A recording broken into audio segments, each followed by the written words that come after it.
কোরবানির জন্য ষাঁড় গরু পালন করা উচিত না হাড্ডিসার গরুগুলো পালন করা উচিত, যে হাড্ডিসার গাভীগুলো পালন করা উচিত, সেই বিষয়ে আজকে আলোচনা করবো। আসসালামু আলাইকুম ভিউয়ার, সবাই কেমন আছেন? আশা করি সবাই ভালো আছেন। আলহামদুলিল্লাহ, আমিও ভালো আছি। অনেক দিন পর আপনাদের মাঝে নতুন একটি ভিডিও নিয়ে এসেছি। কিছু সমস্যার কারণে এতদিন ভিডিও দিতে পারিনি, এখন আবার রেগুলার ভিডিও দেব। অবশ্যই চ্যানেল, আর যারা নতুন দেখতে আছেন তারা অবশ্যই চ্যানেলটি সাবস্ক্রাইব করে রাখবেন। আজকে বলবো যে আপনারা কোরবানির জন্য কোন ধরনের গরুগুলো পালন করবেন, গাভী গরু পালন করবেন না ষাঁড় গরু পালন করবেন।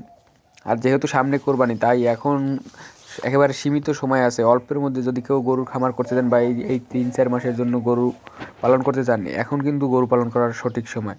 আপনি যদি ষাঁড় গরু দিয়ে খামার করেন তাহলে দেখা যায় এখন একটা ষাঁড় গরু কিনতে গেলে আপনার অনেক টাকা খরচ হয়ে যাবে। কিন্তু যেহেতু পিছনে শীত গেছে, দেখা যায় অনেকের গৃহস্থে গরু আছে যে গরুগুলো এখন শুকনা, সেটা দেখে যদি কিনতে পারেন অধিক টাকা লাভ করতে পারবেন। আপনি যদি 30,000 টাকা বা 40,000 টাকায়, আপনার কাছে যদি পুঁজি বেশি থাকে তাহলে আপনি ষাঁড় গরু পালন করবেন, আর যদি পুঁজি কম থাকে তাহলে আপনি গাভী গরু পালন করবেন। না, 35-40,000 টাকা এখন অ্যাভেলেবেল গরু পাওয়া যায়, আপনারা কিনতে পারবেন। আর এখন এটা 35,000 টাকা গরু কিনলে একটা গরু 60,000 টাকা বানানোর কোনো বিষয় না।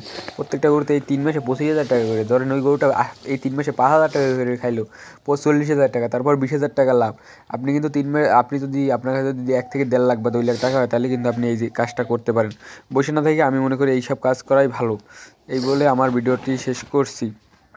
অবশ্যই ভিডিওটি একটা লাইক দিবেন এবং সাবস্ক্রাইব করে চ্যানেলটি পাশে থাকবেন। আসসালামু আলাইকুম, সবাই ভালো থাকবেন।